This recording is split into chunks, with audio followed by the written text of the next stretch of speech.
ವ್ಯಕ್ತಿಯನ್ನು ನೋಡ್ಕೊಳ್ರಿ. ಪದ್ಮಾಲಕ್ಷ್ಮಿ ಅಂದರು, ಅವ್ರಿಗೆಲ್ಲ ಸಹಾಯ ಮಾಡ್ತಾ ಇರ್ತಾನೆ. ನಡೆದ್ರು ಕರ್ಕೊಂಬಂದು ಮೆಟ್ಲತ್ಕೊಂಬಂದರು. ಇವತ್ತು ಶಿವಮೊಗ್ಗ ಕಾರ್ನಿವಾಲ್ಸಿಗೆ ಬಂದು ನಾನೆಲ್ಲ ಮುಟ್ಟಿ ಸ್ಪರ್ಶ ಮಾಡಿ ನೋಡ್ತೀನಿ, ಸಂತೋಷವಾಗಿ ಹಾಡುಗಳನ್ನೆಲ್ಲ ಕೇಳ್ತೀನಿ ಅಂತಂದರು.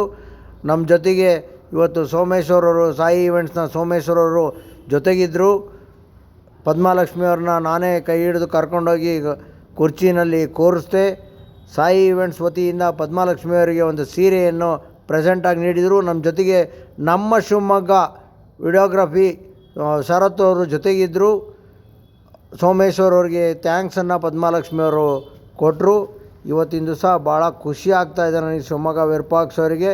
ಅದ್ರ ಜೊತೆಗೆ ಓಮ್ ಲ್ಯಾಬ್ರೇಟ್ರಿಸಿಯ ಶಶಿಧರ್ ಅವರು ರೋಸ್ ವಾಟ್ರನ್ನ ಮೇಡಮ್ ಅವರಿಗೆ ಕಾಣಿಕೆಯಾಗಿ ಕೊಟ್ಟಿದ್ದಾರೆ.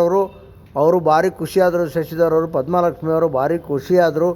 ಆಮೇಲೆ ಲಕ್ಕಿ ಡ್ರಾನ ತೆಗಿಬೇಕಾಗಿತ್ತಲ್ಲ, ಬೆಳ್ಳಿ ಕಾಯಿನಲ್ಲಿ ಲಕ್ಕಿ ಡ್ರಿಪ್ನ ತೆಗಿತಾಯಿದ್ರು. ಅಲ್ಲಿ ರೇಖಾ ರಂಗನಾಥ್ ಅವರು ಜೊತೆಗಿದ್ದರು ಶಿವಮೊಗ್ಗ ವಿರೂಪಾಕ್ಷರ ಜೊತೆಗೆ. ಅವರು ನಾನೊಂದು ಚೀಟಿಯನ್ನು ಡ್ರಾ ಮಾಡ್ತೀನಿ ಅಂತೇಳಿ ಅವರೇ ಚೀಟಿಯನ್ನು ತೆಗೆದುಕೊಟ್ರು. ಪದ್ಮಾಲಕ್ಷ್ಮಿಯವರು ಅಂಧರಾಗಿದ್ದರು. ಭಾರಿ ಚಟುವಟಿಕೆಯಿಂದ ಇವತ್ತಿನ ದಿವಸ ಕಾಲ ಕಳೆದಿದ್ದಾರೆ. ಯಾರೋ ಒಬ್ಬರು ಸ್ನೇಹಿತರು ಬೋಟಿಯನ್ನು ಕೊಟ್ಟಿದ್ದಾರೆ. ಈ ವಿಡಿಯೋ ಶೇರ್ ಮಾಡಿ.